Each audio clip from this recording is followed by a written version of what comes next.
Ladies and gentlemen, you are listening to the Talkin Niners podcast on the Blue Wire Hustle Network. I am your host, Kobe Ransom. 49ers lose their second consecutive game, and they have lost 9 of their last 10 home games. But is it time to panic yet? Here to discuss this not so ideal game that we saw on Sunday with me is the usual guy who's always here to talk about it with me, Niner Wire Sam. Sam, how are you doing on this?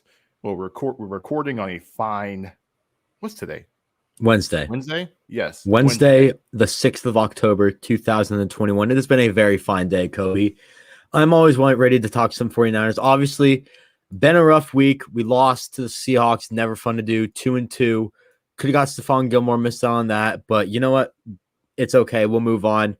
Found Emmanuel Mosley, Deommodore Lenoir, Josh Norman, all that stuff. Got some key injuries. Got to talk about previewing the Arizona game. Big game, week 5. Let's get right into it. Let's do it. Yes, sir. Before we get into the nitty-gritties of this game, before we jump into that, make sure you are following us on Twitter at Kobe Ransom 49GM, at Niner Wire Sam. You can see on the screen if you're watching currently. If you're listening to the podcast, just check the description of the episode. Make sure you subscribe to the YouTube channel if you would like to be able to watch these episodes live. And if you are watching on Twitter currently, Twitter has taken away comments because Periscope is now gone. So it's just Twitter Live. So if you would like to interact with us while we go through this show, make sure you go to one of our YouTube channels. I have mine and my Linktree link on my Twitter account. Sam, I don't know if you have your... It's in my bio. Yep, you can go there. Check it out. Yeah, so go to one of our channels. You can find it in our link in our bios, in our Twitter handles, Twitter page, whatever you want to call it, so that you can comment while you watch. And also while you're there, if you have not subbed yet, make sure you sub and like the stream if you like the stream. And with that being said, oh yeah, also one more thing. Make sure if you're watching on Apple Podcasts, you rate and review, give us 5 stars, really helps us out. And if you're not, just make sure you follow or subscribe, whatever option they have for you on that platform, so that you can keep up with all the episodes and be notified every time a new episode is available. That felt like a lot. All right, let's jump into the game. And Sam, I'll let you go first, as I normally do on these shows. What went wrong for the 49ers against the Seahawks in that game? Because, I mean, we thought that maybe they'd be able to get back on track in this game, and they did not. So from what you saw, what was your take on how this went not so ideal? Yeah, I mean, a lot went wrong this game, mainly on the offensive side of the ball. But let's start with the defensive side of the ball, because honestly, I thought the defense actually played a pretty decent game. I know it's Russell Wilson. You got guys like DK Metcalf, Tyler Lockett, Chris Carson out there, all great players, and they held them to 28 points, which on paper isn't that great, but especially at the beginning of the game, this defense was off to a very hot start. I think I tweeted out, this is some of the best defensive I've ever seen from this 49ers team, and they were out there lights out off a very, very hot start. However, the finish was a bit weak. Obviously, 28 points, not the best. It was 7-7, I believe, going in the half, something like that. Yes. Very low scoring at first, and then that game ended up being 28-21. So they kind of did blow the doors wide open. But actually, I'm really impressed with how this defense played. I think 28-21 is a solid score for this defense, especially when a lot of those points that Seattle got were from turnovers, like the Trent Cannon fumble. We'll talk about that in a bit as well. But starting off in the secondary is obviously where I have the most concern. You have DK Metcalf, you have Tyler Lockett. Emmanuel Mosley got absolutely destroyed by DK Metcalf week 8 of 2020, and he came back and locked him up this week. Emmanuel Mosley had a phenomenal game against DK Metcalf. Tyler Lockett also was held to very little from what I can remember. It was a lot of run game for Seattle and a lot of Russell Wilson just making some magic happen. But other than that, I really think that the secondary had a really great game. Ward and Tart also played pretty decently, but mainly the corners. Josh Norman could have been better, but Emmanuel Mosley was definitely my star of the defense for this week. Now, as for the front seven, I think the linebacker core had a decent game. Nothing really too special. Fred Warner, you always been seeing him out there. here and there. I will say I have not noticed Fred Warner's impact on the field as much as I noticed it last year. Even though Fred Warner is one of, if not the best linebacker in football, his impact has not been the same as it has been in 2020. I know 2020 was a pinnacle year for him. I wouldn't say he's declining, but the impact's not necessarily there. Maybe it's because there's more healthy stars on this defense than there was last year.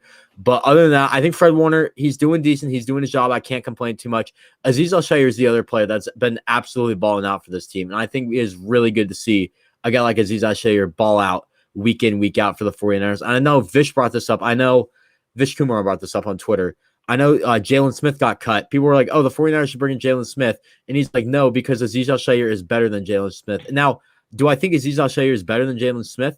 No, but I'm totally with him because I think it's definitely close. And I think you can definitely make the argument that Azeez Al-Shaair is better than Jalen Smith at this point in their careers. As for the defensive line, they did all right. D Ford actually had a really good game. I know I saw some people blaming D Ford for this loss because of that one offsides. He had 2 sacks this game. I think that's more than enough to cover it up. D Ford is back and better than ever. As I've been saying like all this time, X factor for this D.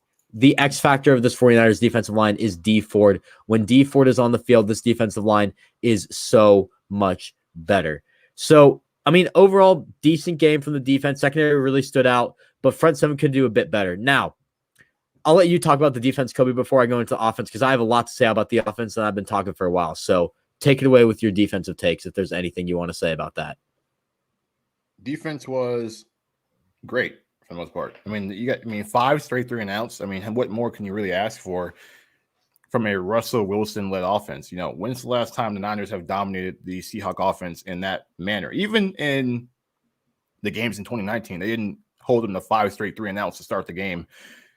So the defense, you know, plays their part. And for the most part, it's really hard to have an accurate, you know, take on this 49ers defense because they've been thrown in a lot of just unfortunate situations, you know, just the fact that they've been, I mean, like this game, to have 5 straight 3-and-outs, but your offense is only gives you 7 points with it.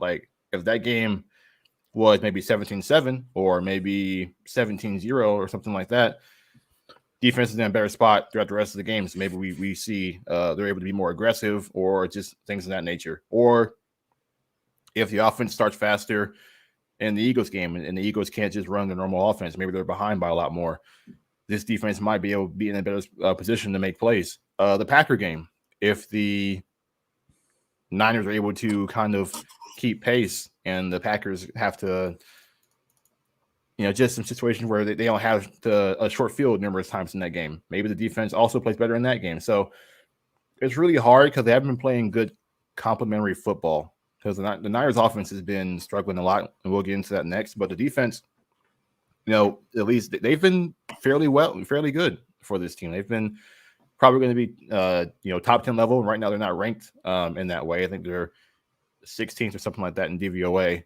But they've been good for this team, and they're not the issue. And they certainly weren't the issue in this game. They were probably the biggest positive in this game, and that brings us back to 2 other things, and that's special teams, and that's the offense. And those are the 2 areas where there were issues. And I'll let you go ahead and start with your take on the offense. Yeah, offense. I mean, the offense was just absolutely brutal last game. I think there were a ton of miscues all around.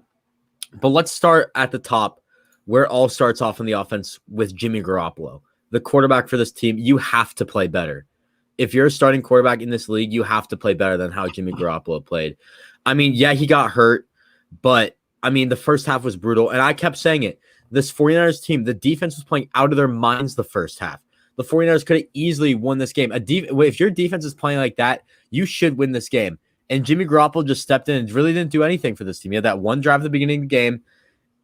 And after that, there wasn't much from him. So Jimmy Garoppolo has to step it up if he's going to continue to be the starter for this team, which he may not now because of this game. I know he hurt his calf. People might say, oh, it's because of the calf injury. He's going to be out. Then Trey Lance will take over. I think it's more has to do with how he played this game because he did not play well, and it was very evident on the field. So Jimmy Garoppolo, if he's going to continue to be the starter of this team, if he wants to be a starting quarterback in the NFL, he has to step it up from what he did against the Seattle Seahawks because that was absolutely brutal. Now, you can blame the lack of the run game all you want for that, but at the end of the day, you're the starting quarterback. A quarterback is the person who's going to throw the ball downfield. you can't be like a Jimmy Garoppolo because he's not good at throwing the ball downfield. At least that's what he showed last game. Now, speaking of the lack of the run game, that was definitely evident this game. And I know I've been saying it all along, Shannon can work with any running back he wants. I think that thing is gone now because last game, I mean, Sermon's just not ready yet. You had Trenton Cannon, which I'm going to talk about a little bit, Jacoz Patrick. All these guys are not really NFL starting caliber running backs, and they just got put into this role. So, I mean, it just goes to show that Shanahan can't really work with anyone running back he wants. Is he good with running backs? Yeah, but not anyone he wants. There's got to be something to fix for this 49ers team. So the lack of the run game definitely hurt the 49ers right there. Now, I think the other really weak part for this 49ers team was the offensive line. It could have been a bit better. I know Carlos Dunlap had a few sacks last game. I saw Jordan Brooks get up there, the first rounder at Texas Tech in 2020. So I think the offensive line can do a bit of a better job, but at the end of the day, it really falls on Garoppolo and the lack of the run game. You can't really blame anyone for the lack of the run game, but you can 100% put blame on Jimmy Garoppolo if you want. And speaking of the run game, I know one of the players is Trenton Cannon, special teams miscues. Oh my goodness. He had the fumble. You know, I know Mitch Wishnowsky had to be put into this emergency role. We signed Joey Sly, which is a much better option than Mitch Wishnowsky. But still, when your special teams cannot compete and cannot really do anything for your team, it's brutal. And you saw this with like the 2010 Chargers. First in offensive efficiency, first in defensive efficiency, missed the playoffs because of their special teams. So special teams really do matter for this 49ers team. And it definitely showed last game. You had to go for 2, which actually worked, but like still, I mean, special teams cues. And Trent Cannon's fumble led to a Green Bay touchdown, if I'm not Seattle touchdown, if I'm not mistaken. So at the end of the day, the special teams has to step it up if they're going to continue. Like, if the 49ers want to continue being a championship caliber team, the special teams must step it up. Yeah, I know box scores are not the best way to analyze a game, but just looking at the box score from this game, or at least the totals from this game for both teams. So the 49ers had 23 first downs. Seattle had 14. The 49ers ran 72 plays. Seattle ran 54. The 49ers had 457 yards of offense. Seattle had 234. And the 49ers had the ball for 3 minutes longer than Seattle, but they lost this game by 7 points. That just seems absurd. They dominated in just about every category there, yet they lost by 7, and they were down by 14 at one point. And it just seems insane because once again, the offense struggled to move the ball against a bad defense. Now, after the first drive and maybe part of the second drive, it wasn't very good. And some of that has to do with the fact that they didn't have Robbie Gould in this game. Maybe that affected the way they called plays in certain areas of the field because they couldn't really play for field goals. Obviously, you have the special teams miscues from Trenton Cannon mostly. He rolled into the end zone when he could have downed Seattle at the 2 or something like that. And then obviously the fumble where he muffs it and then gets back up for some reason and then fumbles it. Like, homie, just stay down. Once you get the ball back, just stay down. Can I just say that's inexcusable to get up after you fumble? Just stay down. It's that simple. What up, Amin? What's up, Amin?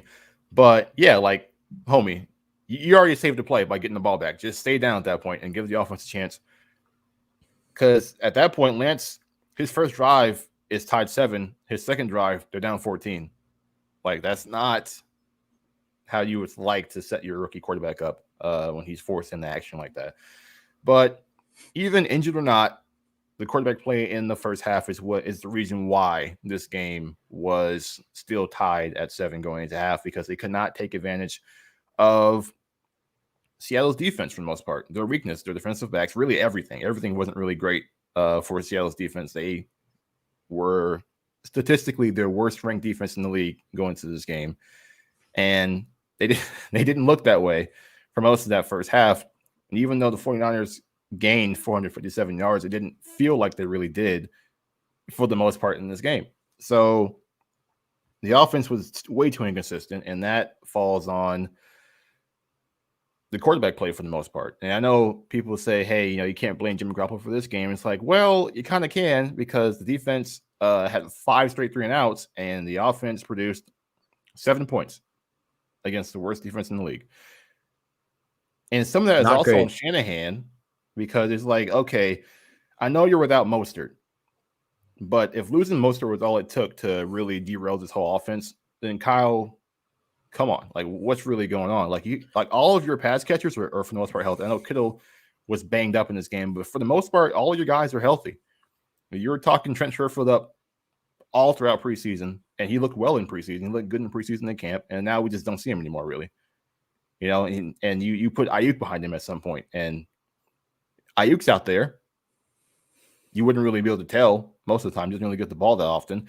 Debo is essentially the only guy who has been consistently making plays for this offense, and this offense is a lot more than just Debo. So I don't know if Jimmy Garoppolo's limitations are affecting this offense, or if Kyle is just calling plays that does not help this offense. But either way, the offense should not be the weakness of this team, and that's really what I'm getting at. Is the offense right now is the weakness of this team? It's the reason why the Niners are at 2-2 right now, because their offense hasn't been able to get it going, at least early on, against bad defenses, and that shouldn't be the case when you have the offensive mastermind, as we like to call him, or as Shanahan is claimed to be, as your play caller. And if the issue is Garoppolo, then why are you starting him? If Garoppolo is limiting this offense, why don't you turn over to Lance? And even when Lance was out there were some plays, like just kicking field goals with your punter. I understand he made the extra point barely, like it barely made it over the crossbar, and then you attempt one from 40 with him. Like, your kicker is out. Like, you got to go for that. And then the 4th and 2, why would you run a end around to Debo to the weak side of the field where the Seattle had numbers? Like, how about you run a play with Lance with the ball in his hand, so he has numerous options, so he can either run or pass, as he did earlier in the game on a 4th down, where you got the ball to Debo.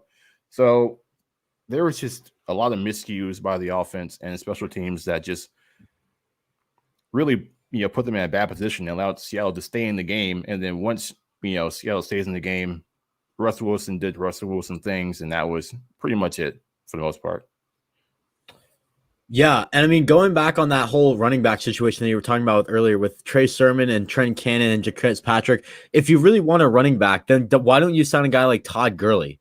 Because Todd Gurley's available. He's definitely better than all three of those guys at this point.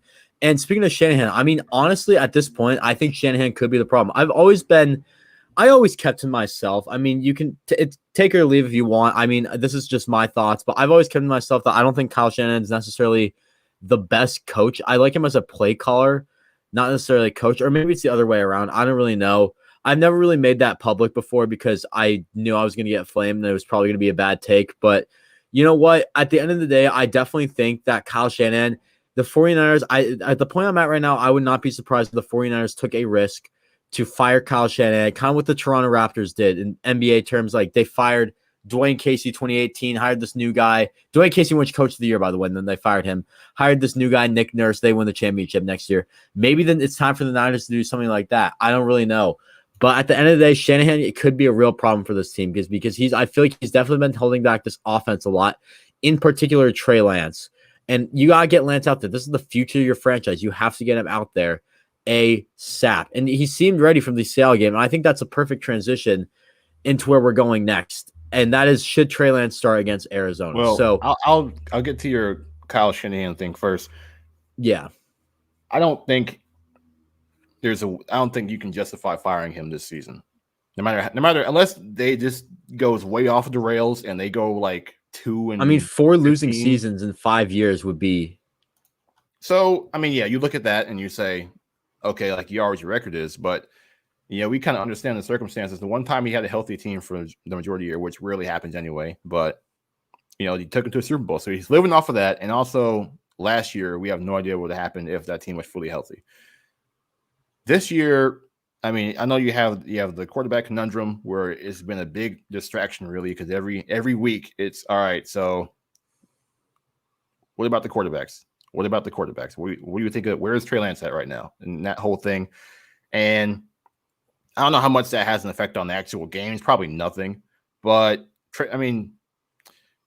Jed York allowed Kyle and John to trade 2 future first-round picks and a third to get Trey Lance in the building.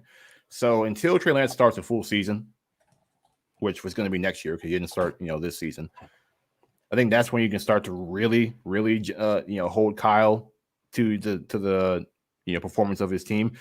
I don't think this team is going to finish at a record bad enough where he gets fired. This should at least be around at the worst 9-8. I feel like unless things really go off the rails. But even at their worst, I think this team is 9-8. The schedule isn't hard enough for them to lose that many games in my eyes.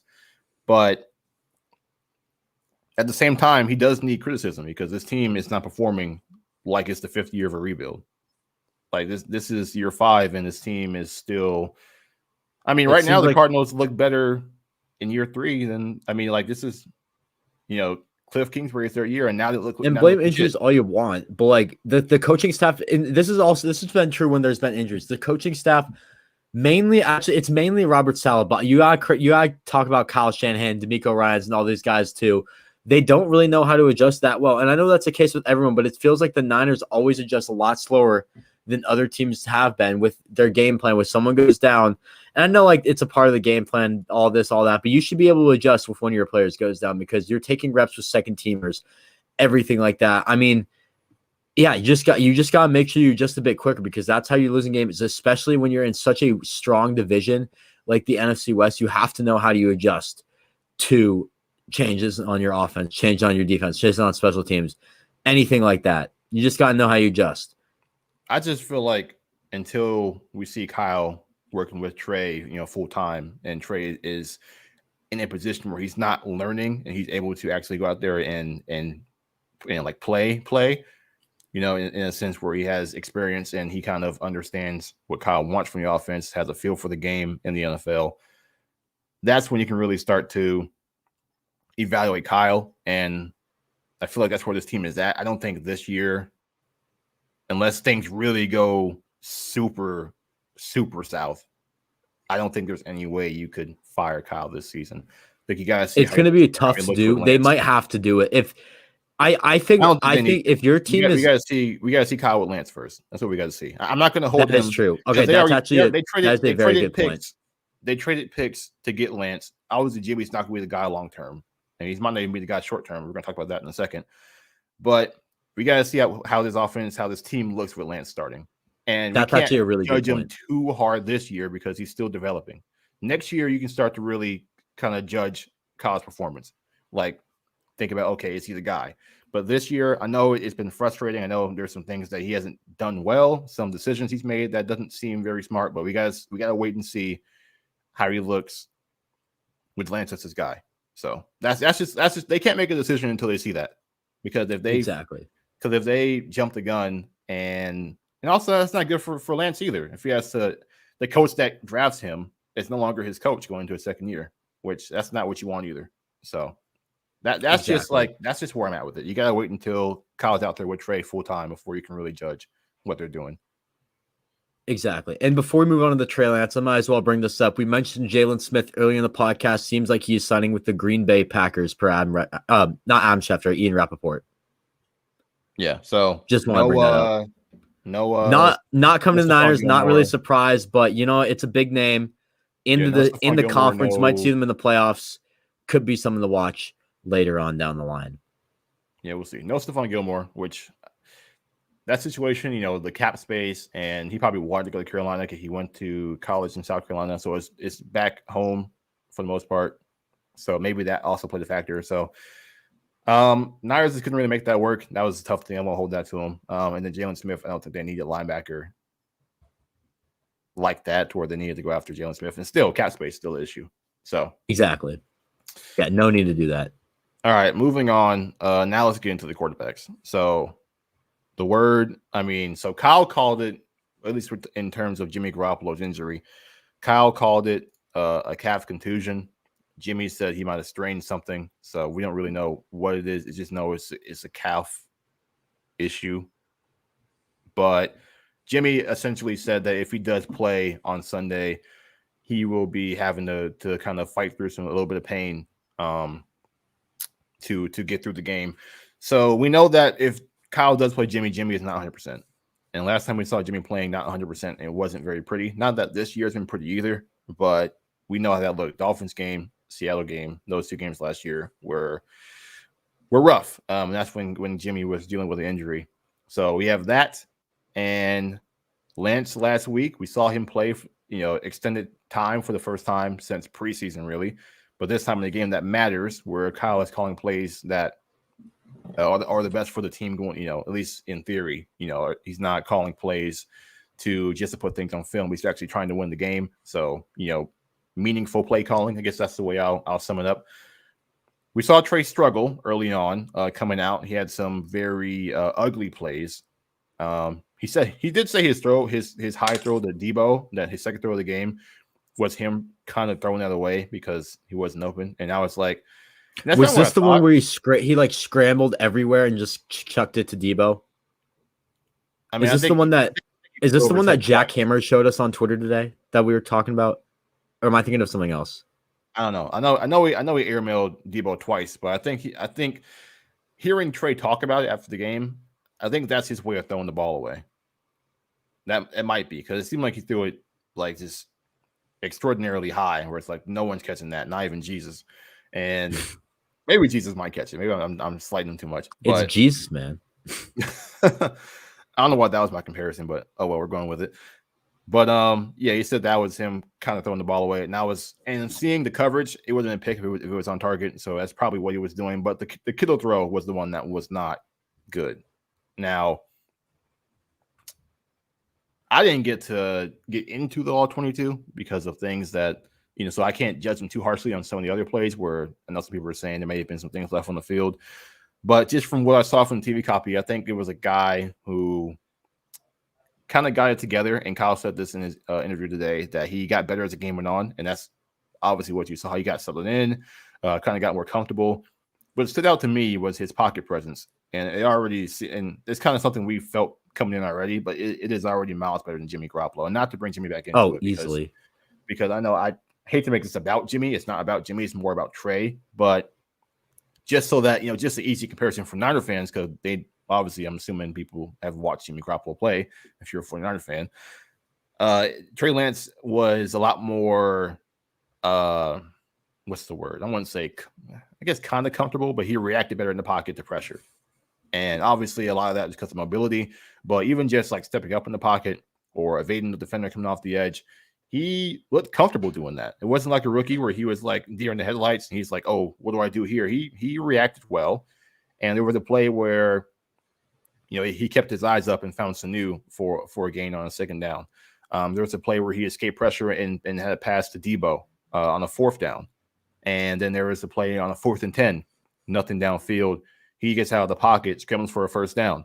So just plays like that show you where the athleticism and where his natural gifts, natural talents really help this offense in a matter of him being able to extend plays.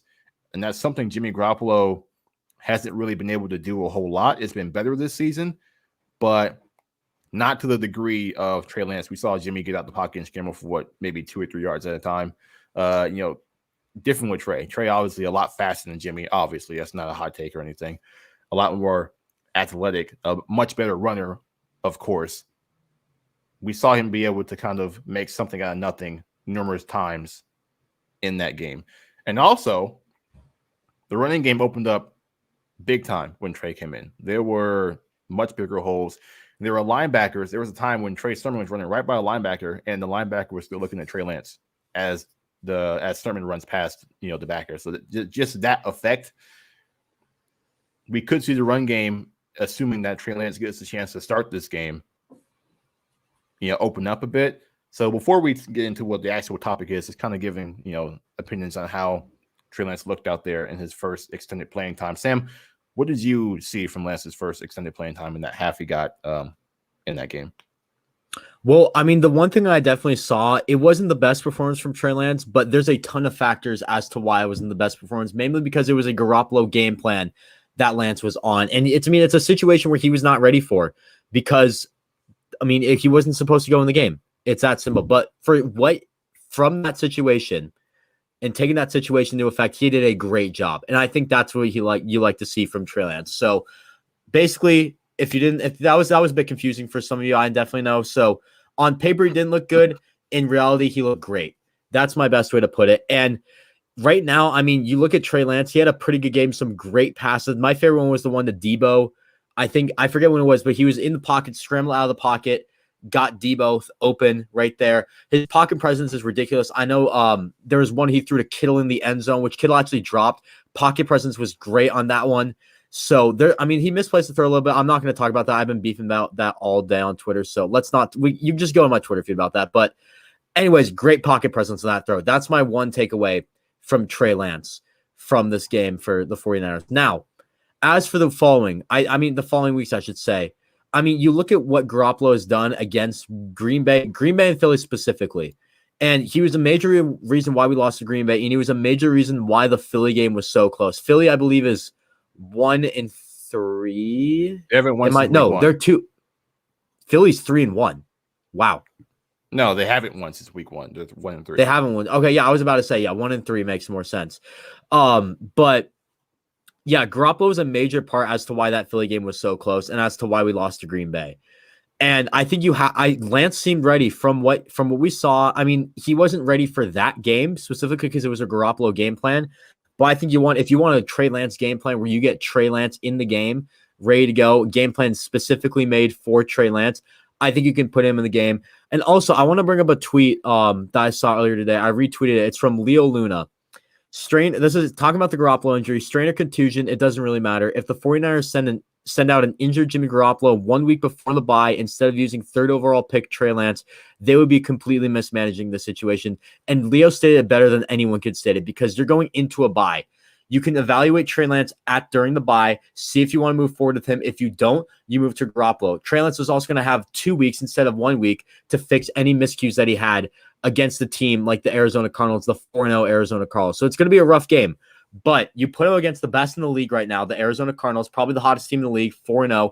You put him against the best of the best. He can evaluate for 2 weeks what he did wrong. And then you go into Sunday Night Football against Indianapolis looking good and ready to go. And Indianapolis right now, I think that's a game we should win. Leo said it perfectly. So I definitely think that the 49ers have to start Trey Lance week 5, whether or not Garoppolo is injured. It does not really matter. As Leo said, for a strain or contusion, it does not really matter. The 49ers should start Trey Lance week 5 against the Arizona Cardinals. And also, frankly, I'll just also say it. I mean, Trent Williams could be out. Do you really want to have Jalen Moore against Chandler Jones with Jimmy Garoppolo in the pocket? I mean, Jimmy Garoppolo is going to get eaten alive that way. Trey Lance can just scramble out if he needs to. Yeah, it's going to be rough for him. I mean, yeah, the offensive line, no Trent Williams against Chandler Jones. That's going to be rough. But at least Trey Lance has a better chance to get out of the pocket and roll out than a guy like Jimmy Garoppolo would. So I definitely think you look at the game plan, it works a lot better. Also, you can give this is a small reason, but if you want to, how about you give your first team defense some reps against Kyler Murray in practice while using Trey Lance as a guy like Kyler Murray? I think that could work really well for the 49ers. Prepare them a little bit more. Because, I mean, I know the Arizona Cardinals are probably doing the same thing, but still, I mean, with Kyler Murray acting as Trey Lance, but still, it makes a lot of sense for the 49ers to use Trey Lance week 5. I think that would also just be a fun match to see. Trey Lance versus Kyler Murray. I mean, obviously that's the last reason why is the 49ers should start Trey Lance, the worst reason. But anyways, the 49ers should absolutely start Trey Lance week 5 against the Arizona Cardinals. Yeah, it's time. It's time to transition to Trey Lance full time. I know last week I said, he doesn't need to start early. He needs to be, but whatever. I'm done with it. I'm just going to out here and say, what I think, and that's that Trey should be going, as QB1 the rest of the season. And that's because right now this team offense is the weakness. And the big part of that is because of the limited play calling of Jimmy Garoppolo. Without Raheem Mostert, no other running back can really run against the looks that the Niners have been getting but Raheem because of his speed and his just how elusive and effective he's been in the run game.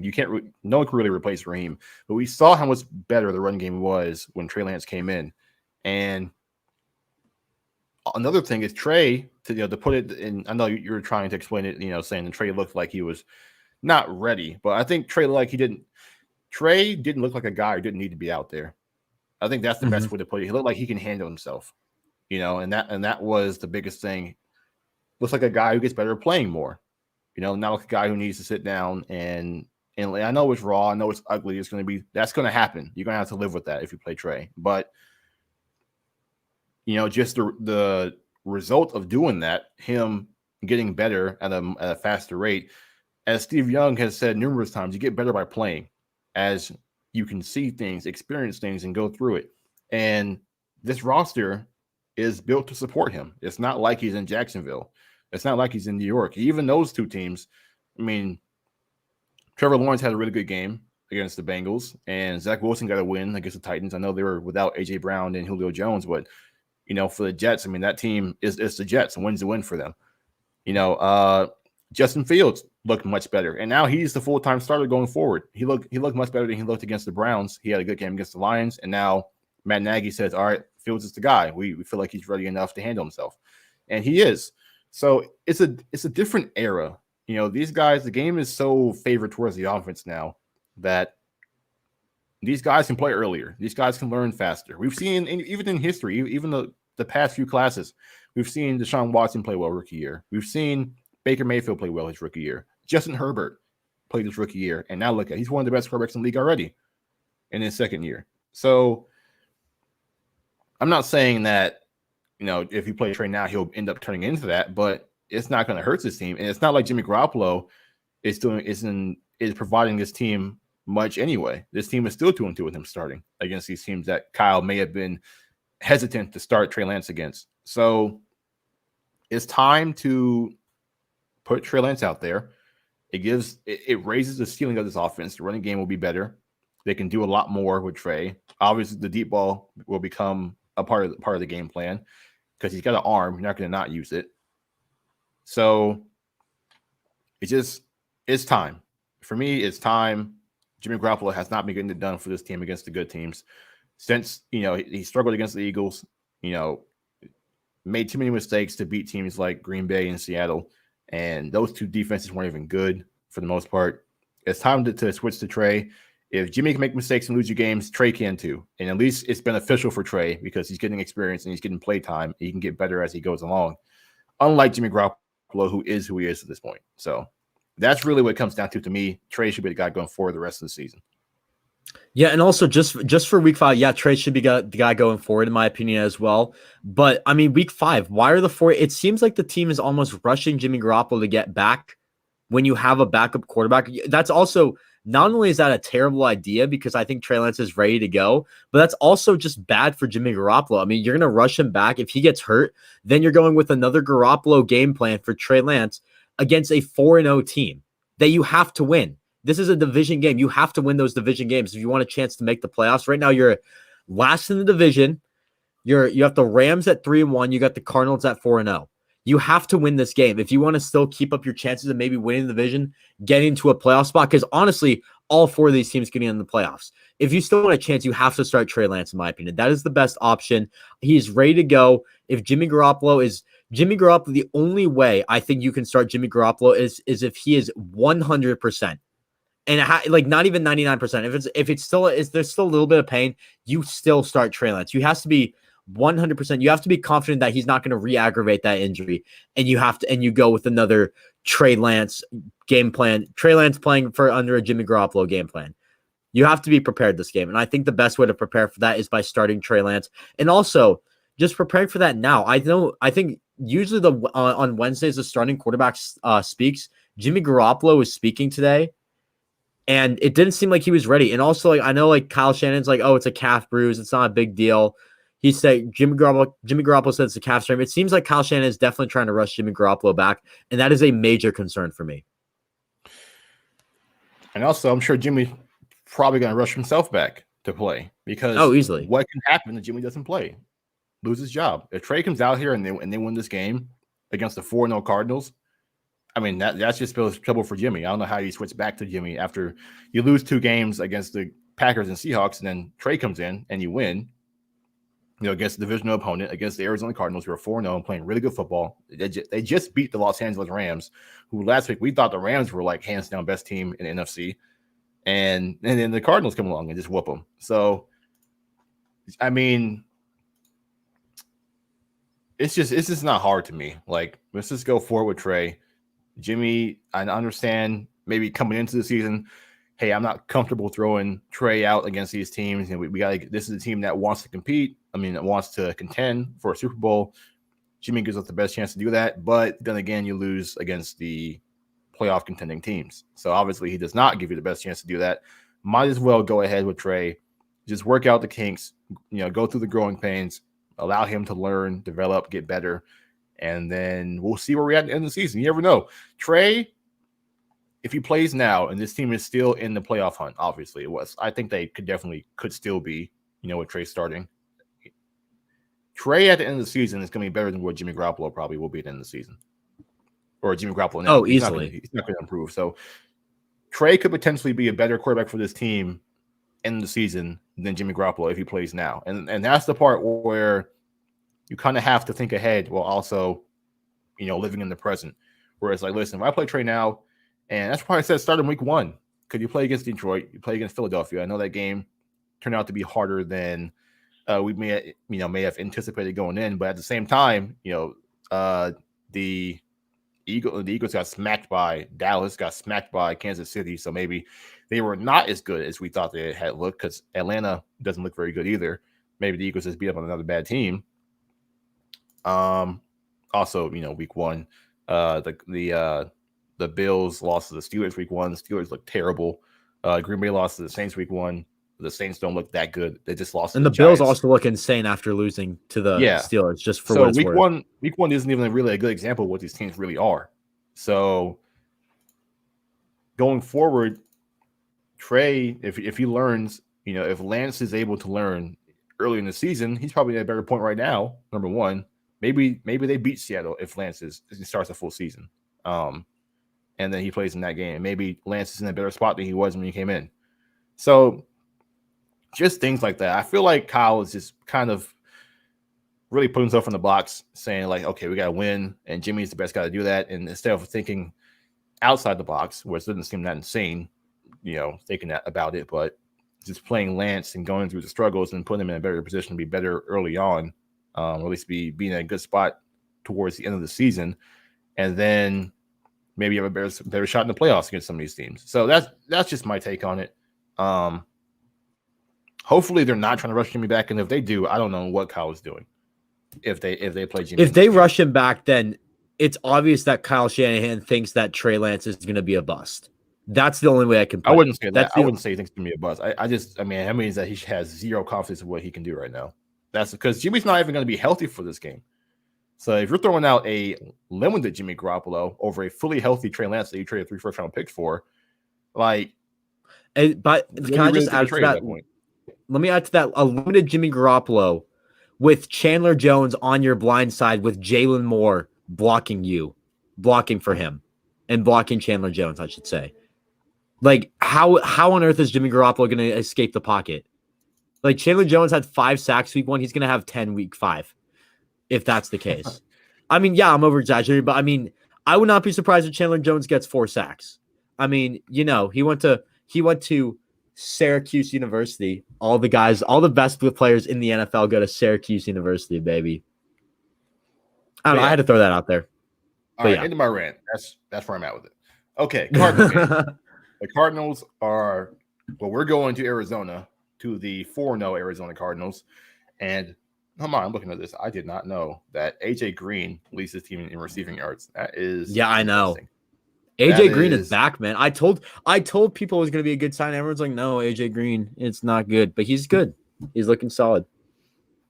But anyway, the Cardinals, they have the number 1 offense in the league. They are averaging 440 yards a game. And then Kyler Murray is on an absolute tear right now. He's playing phenomenal football. He is like, I don't want to say he's better than Russell Wilson, but the way he plays it is like similar plus some, because he's so much faster and so much more athletic.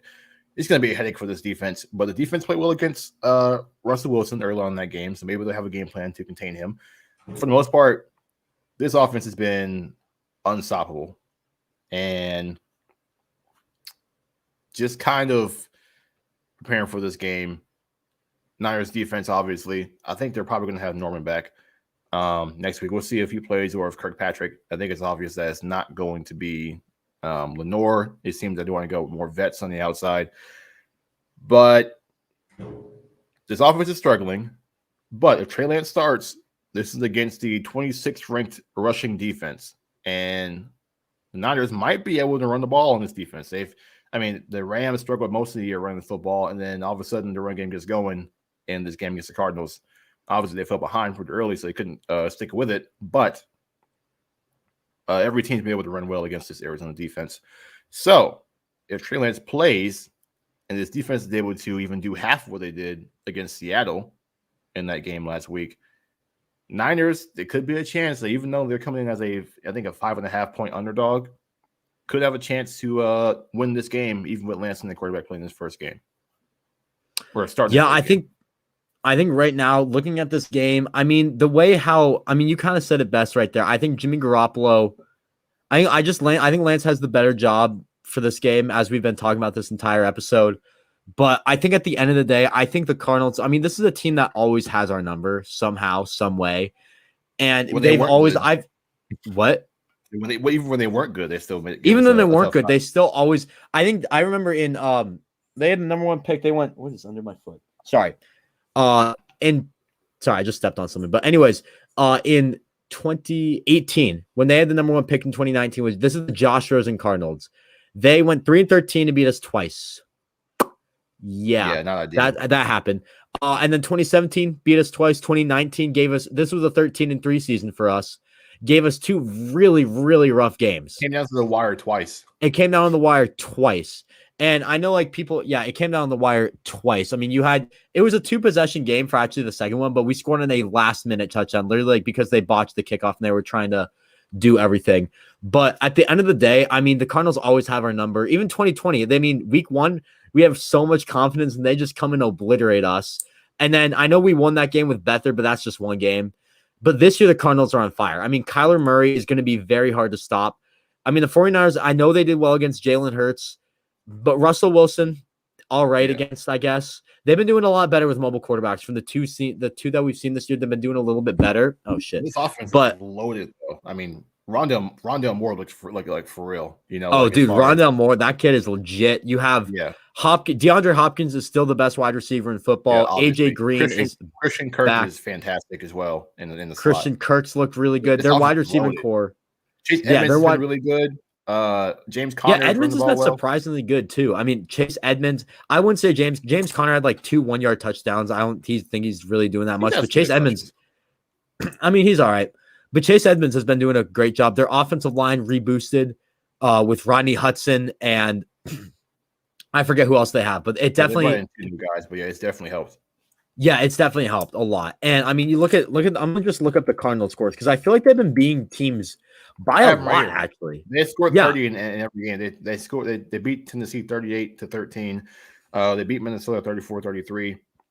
They beat Jacksonville 31-19. Then they beat the Rams last week 37-20. And that's the Rams. So a very high powered offense right there. Yeah, I believe I saw some number one in the league in yards, number one in the league in points, on offense. So yeah, and I think I saw some of the point differential.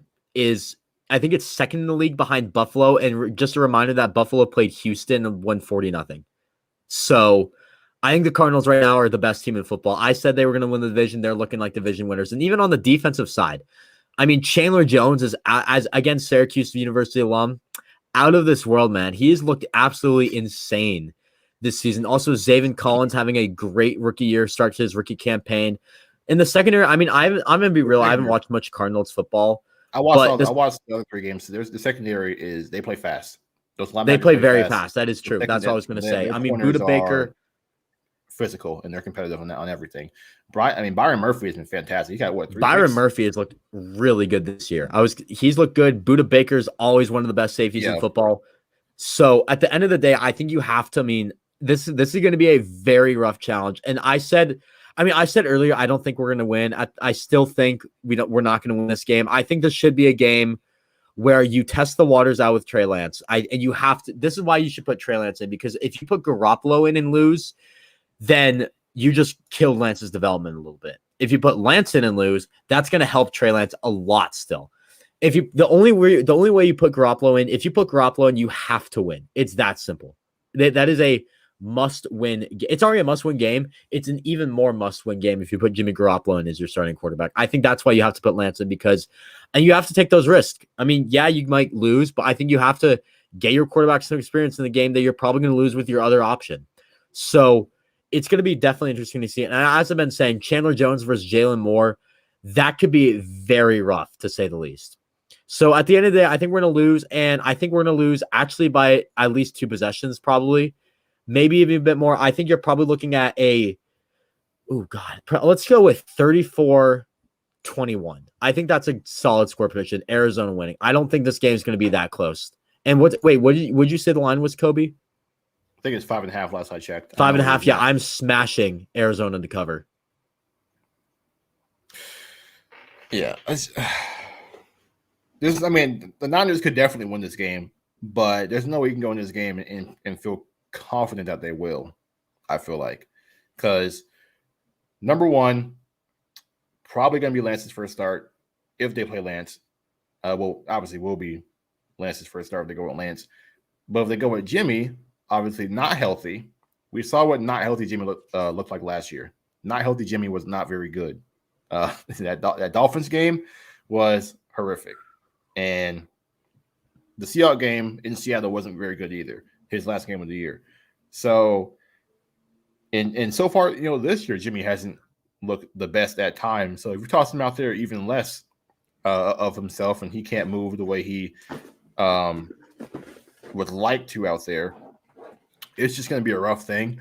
So either way, obviously the Cardinals should be the favorites for sure. No way Niners should go in this game. But not the Niners, but Niner fans or people of that nature should be going to this game confident that they'll win. But they could win if they're able to run the football, because the Cardinals were ranked 26th. And I got to pull it back up. I clicked that for some reason. I don't know why. Yeah, they're ranked 26th in rushing yards allowed. Give them 135.8 a game. And also the defense this is for as rough as the what am I trying to say here? For as hard as you are on the defense about their performance and about the secondary, they haven't been bad. Secondary, even as banged up as they have been bad. And this defensive line is obviously the strength of this team. If they can do, and obviously Arizona's line is better than Seattle's line, but if they can at least put pressure on Kyler Murray and not allow him to, obviously easier said than done, but if they can obviously put him under duress and make him make decisions faster than he would like to, and obviously limit what his offense can do, Niners have a shot. And obviously run game and defense, that is able to go hand in hand, make the game easier for Lance, some play actions, allow him to get some easy throws. Niners could definitely win this game. It's definitely winnable. They've been competitive in every game they've played, but never say never for a win. I just think you look at this game, and who knows? Maybe I think my biggest concern is obviously Chandler Jones versus Jalen Moore, but who knows? Jalen Moore, obviously a guy who is a developmental prospect. It's obviously going to be a rough start for him, but he's been sitting behind guys like Trent Williams, and the offensive lines look fantastic this year. So maybe he's helping from that. We don't know what's going behind the scenes at practice, so maybe he's looking real good right now. But maybe this team did definitely win. I think the ways you do it are if Lance can play a good game, if he can get guys open, if the receivers can get open, if he can get good protection. I think it really starts for the 49ers offense with protection. And that in the trenches, it's really going to start. And that goes for really the defense too, because if you can keep Kyler Murray in the pocket, that's what we've been doing. That's what we did with Jalen Hurts. That's what we try to do with Russell Wilson. And to be frank, Russell Wilson, he had a good game. It's Russell Wilson. But I think the 49ers defense really handled him well. And that all started in the trenches by keeping him in the pocket. So I definitely think that if the 49ers can keep a guy like Kyler Murray in the pocket, I think this could go really well for the 49ers. It's going to be tough to do, considering I think Kyler Murray has looked absolutely insane this year. And I also think that the Arizona receiving core is also way better than the Seattle and Philadelphia core. Overall, just way deeper, so many more options. Just their overall offense in general. Yeah, that too. Their offense in general is a lot better. So it really all starts in the trenches for this 49ers team, as it always does usually. The 49ers love to start the game in the trenches, and let the secondary handle it. But at the end of the day, I definitely think the Cardinals, it's going to be a very rough game. I think the Cardinals are going to win pretty well. I wouldn't say pretty handily, but at the end of the day, I think the Cardinals are going to do a pretty good job. It'd be ironic. This whole offseason, we're talking about how trash Cliff Kingsbury is, and the Cardinals won't be that good because of him. And then, what if we lose this game? It's like a slap in the face. You're going this year. It's like Cardinals, who cares about them? They're not that good. Cliff Kingsbury. No. To be fair, I said that the Cardinals were going to win the division, so I don't think it's necessarily. I know. But I'm saying like the overall fan base. Most guys, they're like, oh, they brought in JJ Watt, doesn't matter, or brought in AJ Green, doesn't really matter. And it's all about Cliff Kingsbury. We were discrediting the improvements on this team, just saying, well, Cliff won't do anything with that, and here he is doing something with that team that is improved from last year, and they were in the hunt for the playoffs last year. So they're building this thing. Obviously, this year is far from over, but things look good for the Cardinals. The rebuild is right now a success. They're number one in a very good NFC West, beating a very good Rams team last week. Thoughts on the Gilbert trade? I mean, I didn't think they're going to get him anyway, for the most part, because of just the fact that the Niners don't typically seem to get corners like that. Just like, and not to say Niners don't care about corners, but the way that they go about things, I think they're more focused on their defensive line, front seven. I don't think they put that much onus on corners. I don't think they wanted to trade picks for Gilmore. And also, they probably couldn't fit them cap space wise anyways, because they don't have enough cap space without having to like restructure contracts. They can't really. And I saw the funny thing is people were debating whether they should just cut Jimmy so they can get Stephon Gilmore. Yeah, I saw that. Well, I think the whole thing, it was from Javi. It was from Javi of a Matt Mayoko article where Matt Mayoko messed up. He wrote something that wasn't true. Even if they could cut Jimmy and get $15 million, but I think there's some rule where every veteran gets like something where they can get paid their contract still, even if they get cut. I forget what it's actually called. Let me go to Matt Mayoko's Twitter real quick and find it. I don't want to put incorrect information. While you do that, I'll just explain my thoughts. I mean, it's obviously a good deal for Carolina. I mean, that is the most stacked secondary I've seen. You have Horn. You have CJ Henderson, a lot of people are forgetting about Dante Jackson. That's another great player they have. And now you have Gilmore. Could move one of those pieces. There's got to be, I don't know if could move Boya. I think Boya's in the contract year. Boya is not really doing that much. Could move him, get some more assets. But overall, I mean, the secondary in Carolina, the future is bright. And I know I tweeted when they played the Washington Week 16 last year, I said future NFC Championship game for 2022. Could very much happen. I know Washington's been struggling this year, but I mean, once they get their quarterback, I think it's looking pretty good once they get their quarterback. So at the end of the day, I mean, it could very much happen, but the future is bright in Carolina. Gilmore's not guaranteed to stay, but I think back in Carolina, it seemed like he forced the trade to Carolina. And the Niners, as for the Niners, I'll just say they better have contacted New England about getting Gilmore because it's Stephon Gilmore, and that was for absolutely nothing. Kyle said they looked into it. So okay, good. That's good. That's all I need to know. So it was it's called Termination Pay. So essentially they would still owe Jimmy Garoppolo his contract even if they cut him. So I think every veteran gets that one time in their career. They can use termination pay. And for Jimmy, I'm sure he would use it because $15 million is a lot of money that he might not get again anywhere else. So But yeah, that is the show. Niners are 2-2. It feels like the sky is falling, but then again, this team I could see them turning it around and looking like a playoff team once again. But right now, it hasn't been good. We'll see who starts on Sunday, whether it be Jimmy Garoppolo or Trey Lance, and that will essentially, shape how we view this going forward, at least how we view this game. Once again, make sure you follow us on Twitter at Kobe Ransom 49GM, at Niner Sam. Make sure you follow the podcast at Talkin Niners Pod. Make sure you rate and review the show on Apple Podcasts if you are listening on that platform. And if you're not, make sure you just subscribe or follow the podcast so you're notified every time an episode goes live. And also visit our YouTube channels in the description of the show. Make sure you subscribe and hit the bell so you can be notified when we go live. If you would like to be able to watch the recordings live and interact with us in the chat, because our chat has been very lonely the past couple of shows. So, with that being said, we're going to get out of here. Thank you for watching. As always, go Niners. See ya.